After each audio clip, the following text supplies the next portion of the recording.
E o texto que nós vamos ler é Lucas, capítulo 22. Na verdade, nós vamos ler alguns textos. Mas se não for possível você acompanhar aí, não tem problema. Você anota e em casa você lê. Lucas, capítulo 22, nós vamos ler do 9 ao 18, a princípio. E eles lhe perguntaram: onde queres que preparemos? E ele lhe disse: eis que quando entrares na cidade, encontrareis um homem levando um cântaro de água. Segui-o até a casa em que ele entrar. E direis ao pai de família da casa: o mestre te diz: onde está o aposento em que hei de comer a Páscoa com meus discípulos? Então ele vos mostrará um grande cenáculo mobilado. Aí fazei os preparativos. E indo eles, acharam como lhes havia sido dito, e prepararam a Páscoa. E chegada a hora, pôs-se à mesa, e com ele os 12 apóstolos. E disse-lhes: desejei muito comer convosco esta Páscoa antes que padeça. Porque eu vos digo que não comereis mais até que ela se cumpra no reino de Deus. E tomando o cálice, e havendo dado graças, disse: tomai e reparti-o entre vós. Porque eu vos digo que já não beberei do fruto da vide, até que venha o reino de Deus. Aleluia. Jesus expressa que tinha uma expectativa por esse momento. E essa expectativa nós não vimos ele demonstrar em outras passagens das Escrituras Sagradas.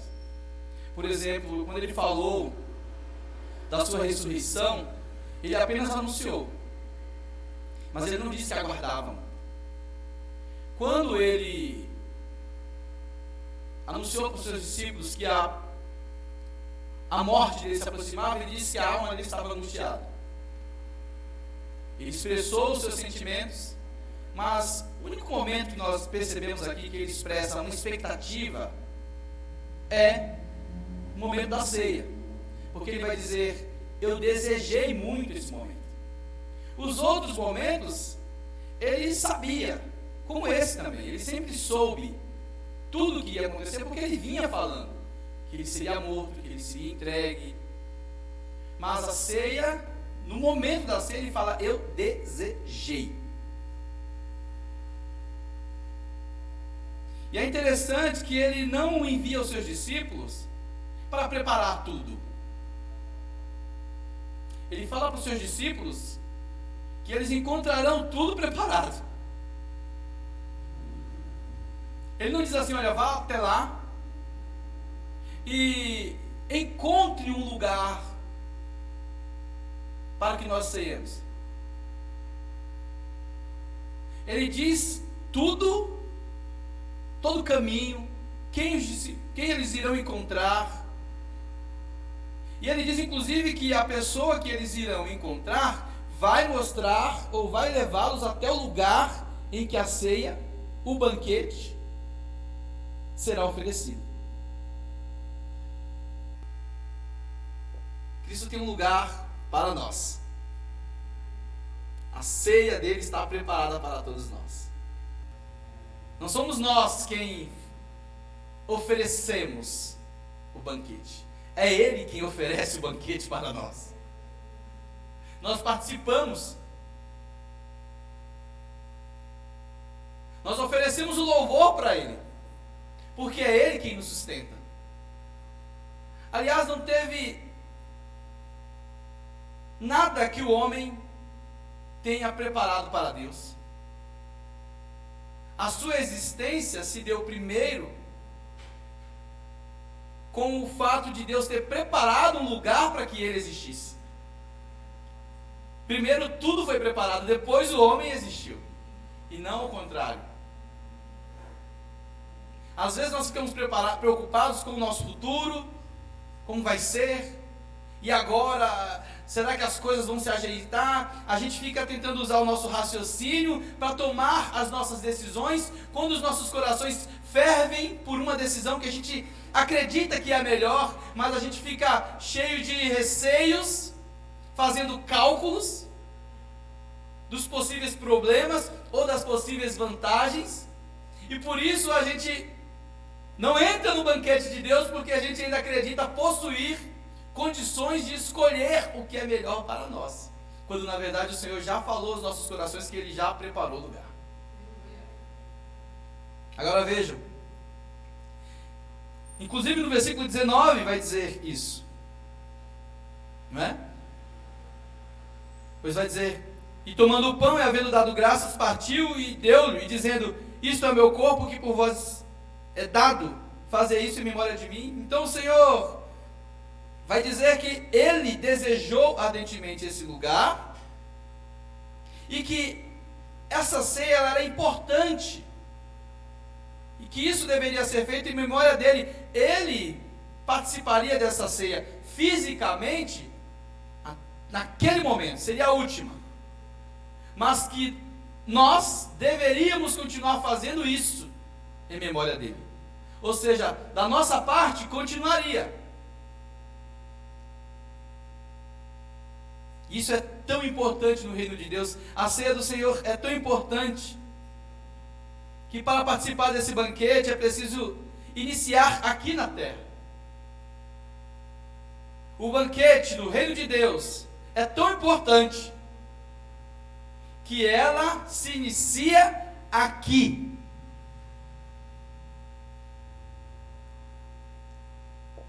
Pois o homem um dia recusou esse banquete. Em toda a história humana, o homem recusou e vem recusando o banquete que o Senhor oferece.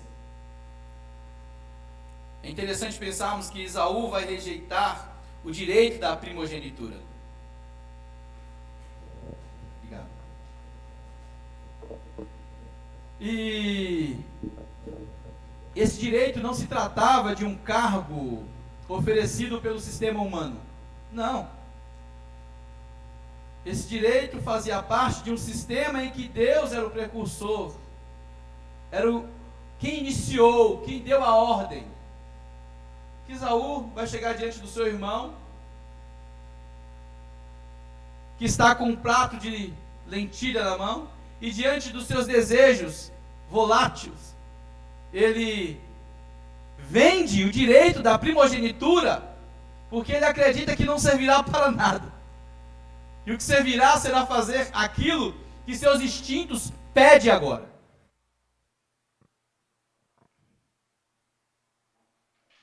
O homem vem rejeitando as orientações do céu, se afastando a cada dia do seu Criador. E à medida que ele se afasta do seu Criador, ele também se afasta do seu próximo. Por mais que ele dedique-se a alguns dos seus próximos. À medida que eu me afasto de Deus, até a minha aproximação com o próximo será uma aproximação doentia, em que eu farei mal para o meu próximo, mesmo quando eu o defendo. Porque é impossível defender alguém estando distante de Deus. Aliás, é impossível defender alguém.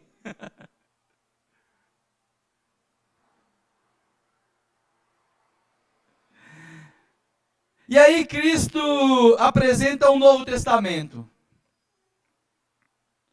E manifestando em um ritual chamado Santa Ceia. Porque ali ele vai falar: um novo mandamento vos dou. Esse cálice, esse pão, ele é o Novo Testamento do meu sangue. É novo. O homem veio recusando. E agora o Senhor estabelece um novo mandamento. Em que o ritual se dará, inclusive, na Santa Ceia. Apesar do homem ter sido criado do pó da terra, inicialmente ele existiu em condições celestiais, pois Deus se comunicava com ele em um lugar perfeito, seguro, lugar de paz, lugar de harmonia, chamado paraíso. Vamos ler Gênesis capítulo 3, do 22 ao 24. Gênesis 3, do 22 ao 24. Nós sabemos que após o homem pecar, o Senhor vai dar sentenças para o homem, para a mulher, para a serpente. E ele vai dizer o seguinte: então disse o Senhor Deus: eis que o homem é como um de nós, sabendo o bem e o mal. Ora, pois, para que não estenda a sua mão e tome também da árvore da vida, e coma e viva eternamente, o Senhor Deus, pois, o lançou fora do jardim do Éden, para lavrar a terra, de que fora tomado. E havendo lançado fora o homem, pôs querubins ao oriente do jardim do Éden, e uma espada inflamada que andava ao redor para guardar o caminho da árvore da vida. Então vejam bem, o homem estava em um lugar perfeito. Nós acreditamos que o céu é um lugar melhor que a terra. Por que nós acreditamos isso? Por ser um lugar seguro, um lugar de harmonia, um lugar que nós entendemos ser um lugar perfeito, um lugar de paz, não é isso? Então, por isso nós acreditamos que o céu é um lugar melhor que a terra. Mas Adão foi criado em um lugar assim, aqui na terra.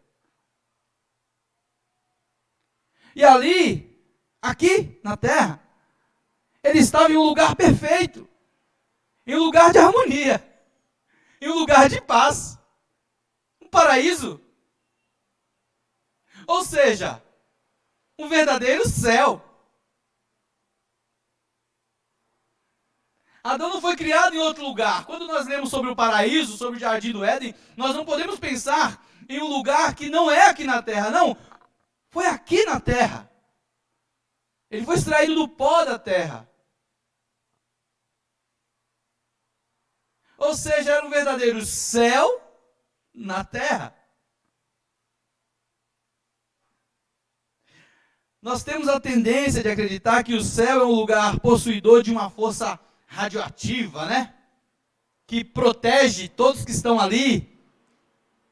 Um lugar em que nós estaremos protegidos porque o mal não vai entrar, porque existe uma certa, um poder da natureza ou do cosmos que protege, o mal não entra. E nós temos um pouco essa ideia fantasiosa. Um lugar que protege Cristo, um lugar que protege Deus. Deus ali está protegido, Cristo está protegido, nós também estaremos protegidos e o Senhor nos levará para lá. Isso é um tremendo engano. Porque Gênesis 1 vai dizer que no princípio criou Deus os céus e a terra. Não existe um lugar atmosférico que protege Deus. Deus quem criou os céus e a terra.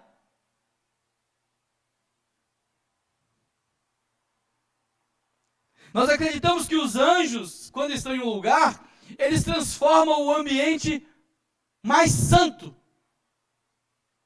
O ambiente de Deus estará santificado quando os anjos estão presentes. Nós temos a sensação de que esse lugar é mais santo. Inclusive, nós ouvimos durante muito tempo as pessoas falarem de manifestação de anjo. E quando isso acontecia é porque aquele lugar é santo. Agora vejam, os anjos não santificam o ambiente de Deus. No livro de Isaías, capítulo 6, nós vamos ver que é exatamente o contrário. Exatamente ao contrário.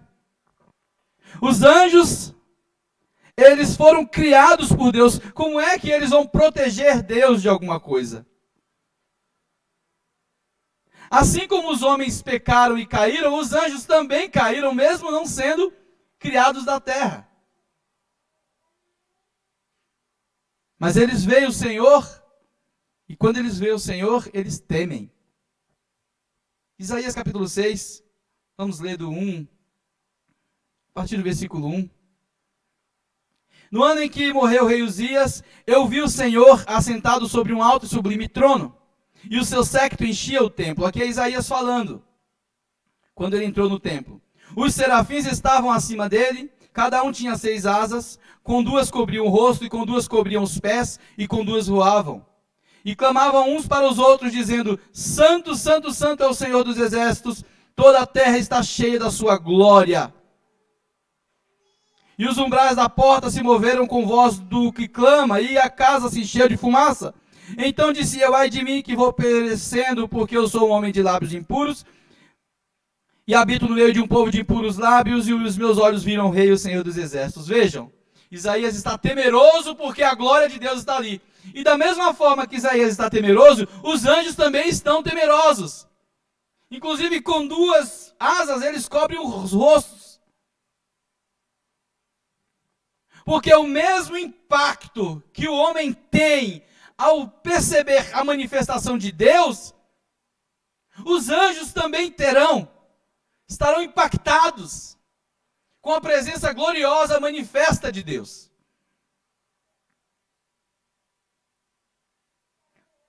Onde Deus se manifesta, ali nós percebemos o céu. É claro que a Bíblia fala sobre um céu. Existe uma promessa do céu, que nós não sabemos como é e onde será. É verdade que Jacó teve uma visão de uma escada em que os anjos de Deus subiam e desciam. A questão geográfica, como será, qual lugar, que vamos sair da terra, isso nós não temos a ideia. Porém, nós sabemos de uma coisa: aonde quer que a gente vá, não sairemos do campo de visão do Criador dos céus e da terra. Porque aonde Deus está, ali é santo. Inclusive, Êxodo, capítulo 3, versículo 5, quando Moisés, vocês conhecem bem, quando Moisés está andando em um lugar,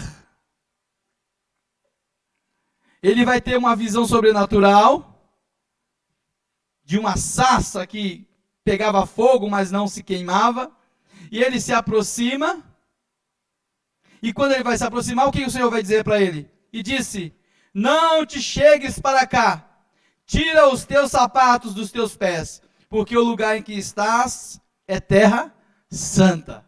Vejam, o Senhor está falando para Moisés que santo não é o céu que a gente imagina. Santo é a terra, o lugar que você vai pisar. Por quê? Porque eu estou aqui. Aonde Deus se manifesta, esse lugar é santo, sagrado, digno de reverência. O que vai acontecer ali, o que acontece a partir dali, o que acontece dali para influenciar o mundo, será algo impactante, que terá como iniciador o próprio Deus. Quando você faz parte de uma igreja, você está servindo a Deus. Você faz parte de um lugar santo, não se referindo apenas na terra, mas de todo o ambiente em Deus que se manifesta naquele lugar. E você não pode desejar algo diferente disso. Nós não podemos desejar algo que nos satisfaça. Nós temos que desejar algo em que nós tenhamos a certeza que nós estamos pisando em terra santa. E a terra é santa porque Deus é santo. E se Deus é santo, as pessoas que pisam naquele lugar passam a ser santificadas também. E tudo que elas fizerem não será fruto da sua própria consciência. Será uma grande obra de Deus, sem que muitas vezes elas se dê conta de que estão sendo usadas pelo Senhor. E é nesse lugar que nós desejamos estar. É nesse lugar que nós devemos estar. Após o pecado de Adão, Deus coloca querubins e uma espada inflamada, como nós lemos, que irá proteger o caminho da árvore da vida. Mas o interessante é que essa espada não foi posta para auxiliar a possibilidade do homem Essa espada não foi colocada ali para excluir a possibilidade do homem ter acesso à árvore da vida. Ela foi posta ali para proteger a árvore da vida, nós lemos ali. O Senhor colocou uma espada inflamada, é como se fosse uma espada pegando fogo, em chamas, uma brasa. É claro que não é para proteger Deus. Deus não precisa colocar uma espada, ou os querubins para proteger algo, ou serafins, para proteger algo que pertence a Ele. Ele mesmo se protege, ou algum de nós temos alguma dúvida a respeito disso? Aliás, quem pode oferecer risco para o Senhor? O texto não está aqui para mostrar as necessidades de Deus. O texto está aqui para mostrar as nossas necessidades. Não está aqui para mostrar a proteção de Deus a Ele mesmo. Está aqui para mostrar a proteção de Deus a nós. O risco não pertence a... Não é Deus quem corre risco. Somos nós. O pecado não colocou Deus em uma condição de perigo. O pecado nos colocou no perigo. E a árvore da vida que está protegida, não é que Deus precisou colocar uma espada e um anjo, porque senão, quando ele não estiver presente, o homem pode entrar lá. Como Deus não estará presente? É lógico que o texto está falando conosco, está nos mostrando a realidade da vida, que nós não temos a ideia, que vamos perdendo de acordo com o passar do tempo. Inclusive, a árvore da vida, ela é prometida, o fruto da árvore da vida é prometida. Apocalipse, capítulo 2, versículo 7. E vai dizer assim: quem tem ouvidos, ouça o que o Espírito diz às igrejas. Ao que vencer, dar-lhe-ei de comer da árvore da vida que está no meio do paraíso de Deus. Então vejam, a espada não foi posta para impedir ou excluir o homem de acessar. Ela foi posta para proteger. Então, o Senhor está revelando coisas grandiosas a nós a respeito disso. Quando o homem se recusa a ouvir ao Senhor, ele junta-se aos anjos caídos em sua presunção.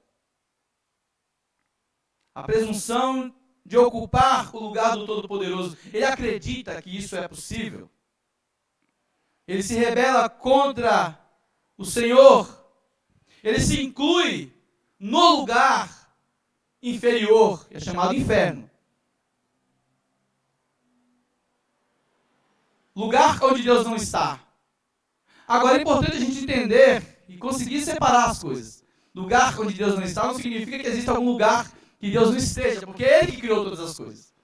Mas lugar onde a comunhão com Ele não existe. Óbvio. É óbvio. Mas nem sempre a gente pensa assim. Porque nós somos seres limitados, finitos, né? Então a gente sempre pensa a partir daquilo que faz parte das nossas experiências do cotidiano. Gênesis 4, no capítulo do 3 ao 8. Gênesis 4, do 3 ao 8. Nós vamos perceber que as evidências das presunções humanas, elas vão crescendo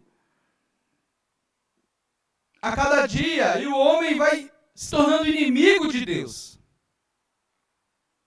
Vamos ler do 3 ao 8.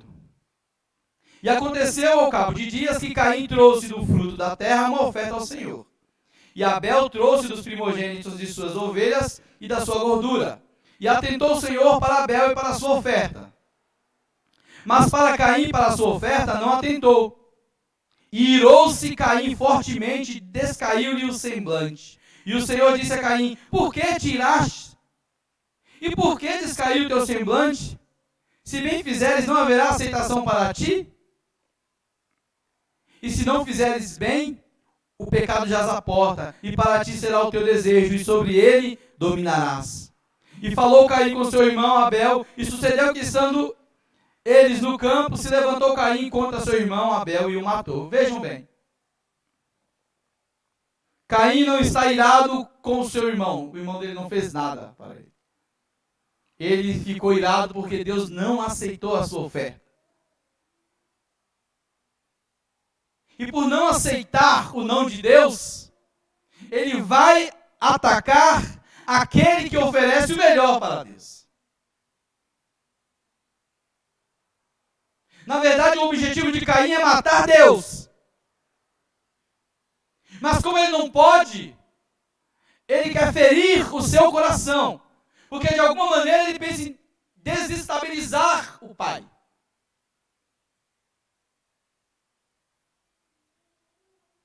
Em Abel, para Caim, está o que ele gostaria de fazer com Deus por não ter aceito a sua oferta e ter aceito a do seu irmão. Então veja que o relacionamento inadequado do homem para com Deus faz com que o próximo se torne seu principal adversário, inclusive o seu irmão. E ele irá matá-lo. Porque ele se tornou contrário à vontade de Deus. E orgulhoso o suficiente para não aceitar o que Deus fala para ele. Se você fizer bem, não haverá aceitação para ti. Basta você pensar em você. Não olhe para o outro e veja, poxa, ele chegou na minha frente. Não, olhe para você e veja onde é que eu preciso melhorar. O que eu preciso fazer? Qual é a minha parte? E o Senhor diz para ele que se você não fizer assim, o pecado já está à porta. Mas você deve dominar. Ou seja, o Senhor está dizendo, dentro de você com essa ira, inclusive a ira de não aceitar ser corrigido por mim, isso já demonstra uma manifestação da rebeldia. Você precisa dominar isso. Porque nem sempre nós conseguimos impedir alguns sentimentos ruins. Mas é possível dominá-lo, a ponto de reverter esse sentimento. E amanhã a gente fala assim, olha, eu me arrependo de alguns sentimentos que eu tive. E Caim vai falar isso no versículo 13. Depois que ele mata o seu irmão e o Senhor aparece e fala com ele, ele vai dizer, então disse Caim ao Senhor, é maior a minha maldade do que eu possa ser perdoado. Caim vai admitir que o que ele fez, a maldade dele é maior. O problema de ter matado seu irmão já foi terrível, mas a maldade que está dentro dele, ou seja, a maldade que está dentro de nós, é maior do que a gente conseguimos imaginar. Saber o bem e o mal não quer dizer que o homem agora recebeu uma informação autêntica da verdade. Uma verdade que antes a gente não possuía. Não é isso. Quando o homem come do fruto proibido, e ele vai ter conhecimento do bem e do mal, é comum os homens de hoje acreditarem que, a partir dessa rebeldia, o homem passou a ter mais inteligência, a ter uma razão superior porque ele ultrapassou os limites. Não é isso que a Bíblia fala, é o contrário. O que Deus diz para o homem é que no dia que você comer, certamente morrerás. Não é que você viverás e terá uma sabedoria, conhecendo o bem e o mal, que nem eu conheço. Não, é o contrário, houve uma decadência. Mas agora você experimentou o mal. Você sabia do mal antes, porque Deus tinha falado para você. No dia que comer, certamente morrerás. Então você não está sabendo do mal agora. Você está conhecendo, experimentando o mal agora. É isso. Ele é como um de nós. Como um de nós sabendo o bem e o mal. Deus não está na condição de quem está por baixo do mal. Ele sabe o bem e o mal. O homem experimentou o mal. Os anjos já tinham experimentado o mal. E assim, todas as vezes que alguém experimenta o mal, todos passam a conviver com esse mal. Mesmo que você não faça algo que o teu pai, que a tua mãe, que o teu irmão fez, você sabe que aquele mal existe. Podia ser que você viveria sem isso, sem que isso passasse pela tua cabeça. Mas no dia que aconteceu, agora passará pela tua cabeça. Você terá contato com isso. Mesmo que você não faça. Nós temos que ensinar os nossos filhos, por quê? Porque a gente sabe que não vai conseguir livrar eles de ter contato com tudo que acontece por aí. Não tem como evitar isso. O que nós podemos ajudá-lo é a escolher bem. Não é saber que o bem e o mal ele vai saber. Mas ele pode não experimentar. Não é isso? Então vejam bem. O homem decidiu experimentar o mal. Ele avançou voluntariamente. Ele avançou na contramão, acreditando que poderia alcançar um lugar à frente. Sabe quando todo mundo está na fila do carro ali, e aí o camarada pega a contramão, proibido, sentido contrário, ele acha que fazendo isso ele vai poder encontrar um lugar privilegiado, passando na frente dos outros. Viu quando você está descendo para a Baixada Santista, para alguma praia, e está aquela fila gigante de carros, né? Aí dá vontade de pegar a contramão que tá vazia assim e sair lá na frente. Mas não pode. Tá todo mundo ali na fila. Caixa Econômica Federal. Misericórdia, que dias difíceis, né? Tem que pegar a fila. Tem um monte de gente na frente. Não é assim? Para quem conseguiu o auxílio. Não imaginava falar isso um dia, mas é verdade. Agora vejam. Ele acredita que se colocará à frente do lugar de origem. Quando, na verdade, antes de pecar, ele estava à frente da sua época. O homem já estava à frente da sua época. É muito comum a gente ouvir pessoas falarem hoje, o homem, fulano de tal estava à frente da sua época. Não, quem estava à frente da sua época era Adão, antes do pecado. Gênesis 2, 22. O Senhor vai criar a mulher e vai levá-la até Adão. E o versículo 22, vamos ler. E da costela que o Senhor Deus tomou do homem, formou uma mulher e trouxe a Adão. E disse Adão, olha o que Adão vai dizer. Ele não experimentou nada, ele vai dizer. Esta agora é osso dos meus ossos e carne da minha carne. Esta será chamada varoa, ou mulher, né? Porquanto do varão foi tomada. Portanto, deixará o homem, seu pai e sua mãe, e apegar-se-á a sua mulher, e ambos serão uma só carne. Vejam. O homem percebe. Ele não tem experiência de pai e mãe biológicos. Ele não sabe o que é isso. Mas ele vai dizer, portanto, deixará o homem, seu pai e sua mãe, e unir-se. Ele está à frente da sua época, porque ele está em Deus. Quem está em Deus está à frente da sua época. Ele tem a revelação do futuro. Ele ficou alegre, feliz, quando ele viu a mulher. Assim como eu fiquei feliz quando eu vi a minha esposa. Né? Fala a mesma coisa, por favor. Verdade. E Adão viu a mulher e ficou feliz, e ele disse, deixar o homem seu pai e sua mãe. Não foi só porque ele olhou e ficou encantado. Sem dúvida isso deve ter acontecido. Mas ele está falando do futuro. São as normas reais da vida. Você nasce de pessoas. Mas quando você casa, você tomará responsabilidades que serão exclusivamente suas. Responsabilidades suas. Se tornará uma só carne com a sua esposa ou com o seu marido. Isso é verdade. Nós sabemos que quando um casal se une no matrimônio, é uma bênção e isso é motivo de felicidade para uma família. Agora nós sabemos também que quando as coisas não vão bem, a tragédia pode entrar no coração. A gente sabe disso. Que os sofrimentos maiores estão relacionados a quando isso que é uma expectativa divina de que vivamos bem, isso se torna contrário. A gente sabe disso.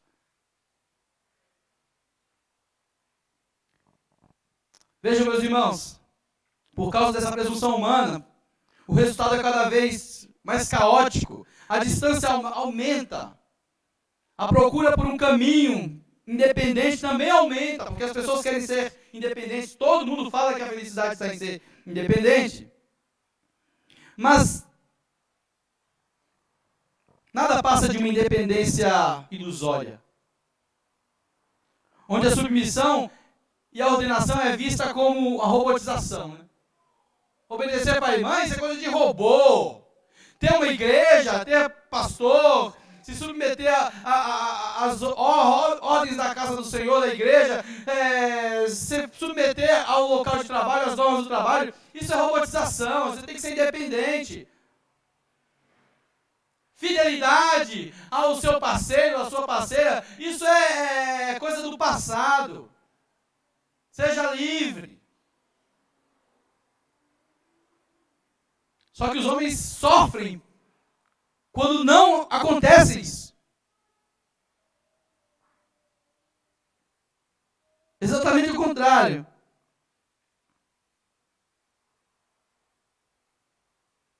É complicadíssimo porque a gente ouve pessoas que, quando fizeram coisas erradas na vida, elas precisam, muitas vezes, justificar esses erros dizendo o seguinte: pelo menos eu fui eu mesmo.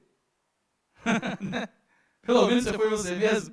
Ao invés de falar, não, eu me arrependo, eu errei, eu sofro por causa disso, elas vão pelo caminho contrário. Não, pelo menos eu fui eu mesmo. Mesmo sofrendo, acreditando que irá se sentir melhor dizendo que foi eu mesmo por causa de uma tragédia que ela trouxe para ela mesma. E é exatamente isso que Satanás disse para Eva. Quando você comer, você saberá, você verá. Você será igual a Deus.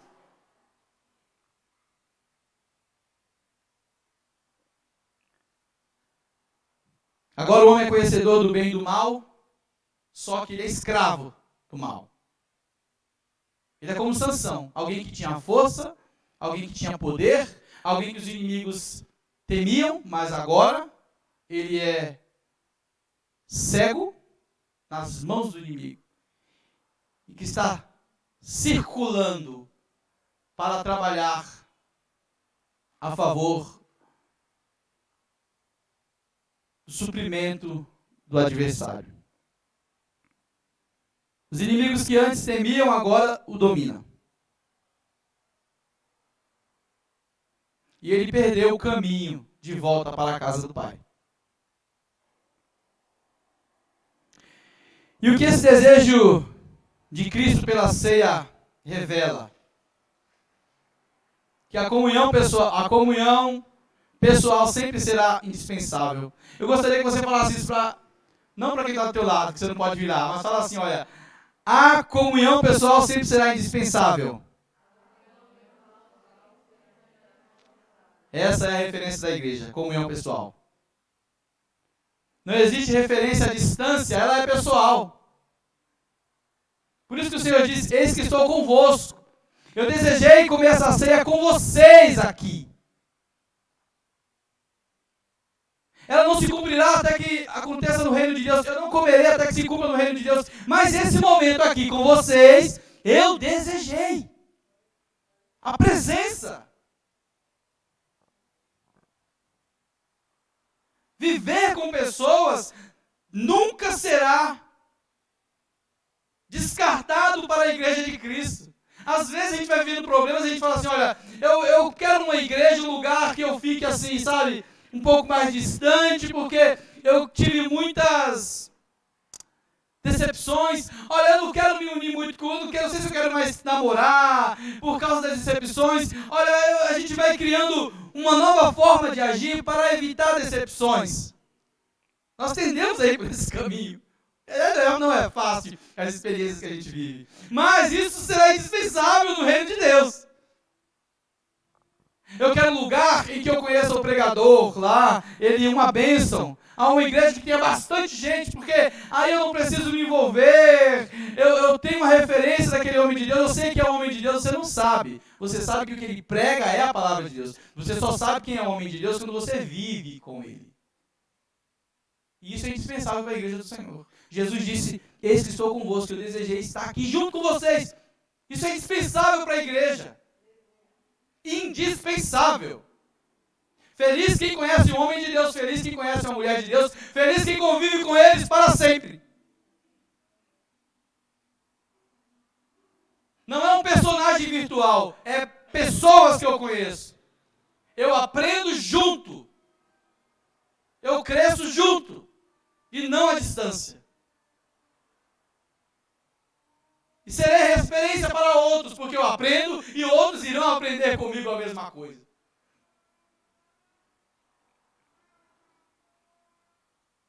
Eu lembro do testemunho do presbítero Macário, quando ele disse que ele conhecia um rapaz, ele era de uma religião afro, e aí ele tinha um rapaz que ele não gostava da igreja, e ele encontrou um rapaz que esse rapaz foi uma referência de Deus para ele. E aos poucos ele foi se envolvendo, e um dia o rapaz começou a pregar o evangelho para ele, e disse para ele que ele precisava aceitar Jesus, e ele aceitou Jesus. Aí o rapaz falou assim para ele, onde você mora? Ele disse onde ele morava, e é um lugar distante da casa do rapaz. Então o rapaz disse assim para ele, olha, faz o seguinte, procura uma igreja evangélica mais próxima da sua casa. Aí ele disse assim para ele, não, eu quero ir na sua igreja. Não importa a distância. Eu conheci você. E é por intermédio de você que eu quero ir até esse Deus. Porque não é uma parede. Ele não tinha ideia de igreja, do mundo de igreja, que existe doutrina A, doutrina B. Ele não fazia ideia disso. Isso não é nada importante para ele. O que era importante é que ele conheceu Cristo através daquela pessoa. Então, mesmo que o lugar fosse longe, ele iria. E ele foi e congregou por muito tempo ali. Saía da casa dele lá no Cafundó de Judas e ia lá para a igreja. Por quê? Porque ele teve um encontro inicial com Cristo através de uma pessoa. Porque pessoas são referência. Não é a igreja. Não é a igreja no sentido institucional. A empresa. O movimento que a gente faz. Não, são as pessoas que estão ali. Elas são referência de Cristo. Não é o trabalho realizado é importante, mas quem realiza o trabalho que irá expressar Cristo. Meus irmãos, se no Éden o homem teve a sua razão desfigurada, o Senhor redime seus escolhidos na ceia. Por isso ela é eterna. Ele vai dizer, fazer isso em memória de mim, sempre, até que se cumpra no reino de Deus. Eu não farei isso, mas até que se cumpra no reino de Deus, mas vocês devem fazer isso sempre. Não se trata de uma ceia à distância.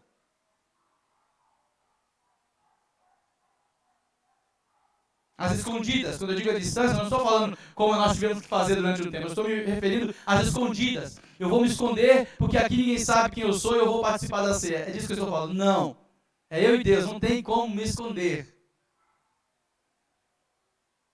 Ela foi preparada para o pecador arrependido. A ceia foi preparada para o pecador arrependido. Aquele que caiu em si, teve os seus olhos abertos e voltou. E ele voltou porque houve um milagre. O Senhor da ceia fez com que ele caísse em si. Seus olhos se abriram. Cristo ofereceu um banquete ao pecador, assim como ele oferece o banquete a todos nós, aqui nessa noite, nessa manhã. O filho pródigo também recebeu esse banquete. Ele saiu, abandonou o pai, viveu sua vida dissoluta, mas ele caiu em si. Essa é a parte que a gente lê, ele caiu em si. O que a gente não lê é como que ele caiu em si. Ele caiu em si porque o filho que não é pródigo, o filho que veio para salvar, que tem a sua espada na mão, que é a sua palavra, a espada inflamada continua rodeando os pecadores, guardando o caminho do Senhor, ela não se afasta. E o filho pródigo caiu em si porque ele lembrou de quem foi o seu pai.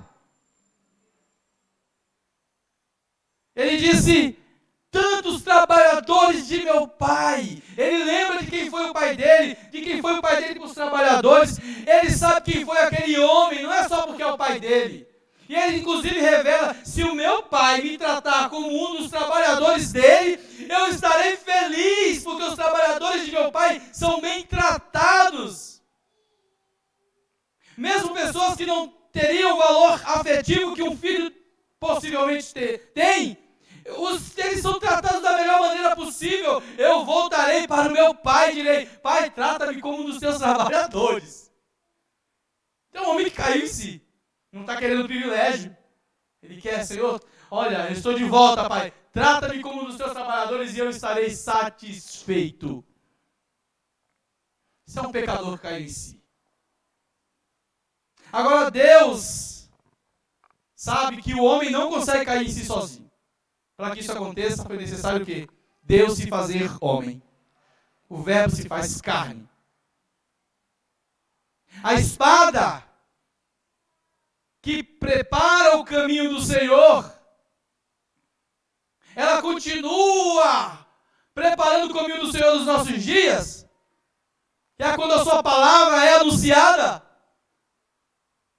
O homem ainda distorce a sua palavra, mas a palavra do Senhor ainda está protegida por Ele mesmo. E é ela quem faz o pecador se arrepender. Agora, a ceia do Senhor é tão importante, eu quero ir para o final. Coríntios, capítulo 11, versículo 28. 1 Coríntios 11, 28.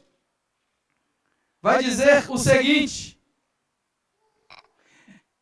examina-se, pois, o homem a si mesmo, e assim coma deste pão e beba deste cálice. Vejam, meus irmãos, a ceia do Senhor é tão importante, essencial, indispensável nesse processo novo que se inicia, que o apóstolo Paulo, ele vai dizer que o homem precisa examinar a si mesmo. Ele não pode comer para a sua própria condenação. Ele vai falar que é sério tudo isso. Mas ele não dá outra alternativa para o homem a não ser de participar dela. Ele vai dizer: examina-se, pois, o homem a si mesmo e coma deste pão e beba deste cálice. Ele não diz assim: examina-se, pois, o homem a si mesmo antes de decidir se vai comer ou se vai tomar. Não. Ele diz: examina-se, pois, o homem a si mesmo e coma. Ou seja, ele não vê vantagem em outra escolha a não ser o cair em si e o participar desse novo projeto. Para ele é o seguinte: se você perceber e achar que encontrou um caminho mais reverente, qual é o caminho mais reverente? Eu não vou participar da ceia, porque eu serei mais reverente, eu serei mais prudente, eu serei obediente ao Senhor. Mas isso é para continuar do jeito que está? Paulo não vê vantagem nisso. Ele está falando, é como alguém que está tendo o teu corpo, percebendo que o seu corpo está degenerando a cada dia, vai até o médico, e o médico, quando vai falar o que ele tem, ele diz: não, doutor, não me fala doença não, porque eu quero ficar melhor comigo mesmo.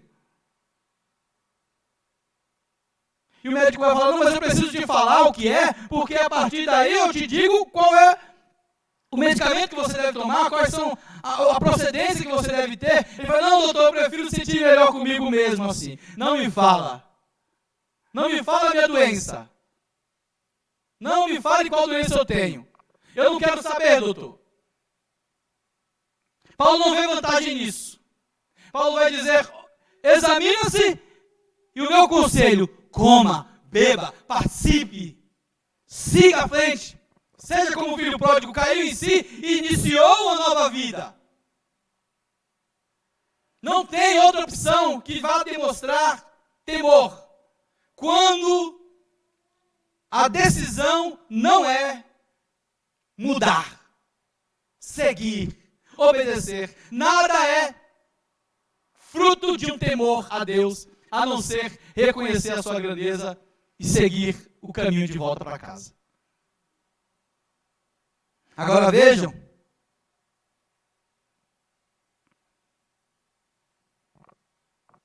pensar que ficará melhor consigo mesmo. Puxa, eu não gostaria nem de ouvir essa palavra, porque eu ficaria melhor consigo mesmo. Isso pode ser fruto de uma covardia. Quando a gente pensa o seguinte, olha, eu não quero saber das coisas, porque é melhor para mim. A gente erra muitas vezes pensando no que é melhor para nós, né? Inclusive a gente fala assim, olha, eu precisava falar tal coisa para fulano, mas eu não vou falar porque é melhor assim. Olha, eu estou sofrendo porque a pessoa X está fazendo isso comigo, mas eu não vou falar porque é melhor assim. A gente sabe que não é melhor assim, porque a gente continua sofrendo. Mas a gente diz, é melhor assim. É melhor nada. A gente se convenceu de que é melhor, mas não é melhor. Melhor é resolver o que tem que ser resolvido. Meus irmãos, vamos participar da ceia do Senhor nessa noite, que Ele tem oferecido para você. Eu aconselho você que não entende ainda o que significa a ceia do Senhor, a não participar, obviamente. Mas eu te aconselho a perceber que o Senhor está te chamando há muito tempo. Te chamando ao arrependimento. Vamos cear ao Senhor. Em nome de Jesus. Aleluia. Aleluia. Louvado seja o nome do Senhor.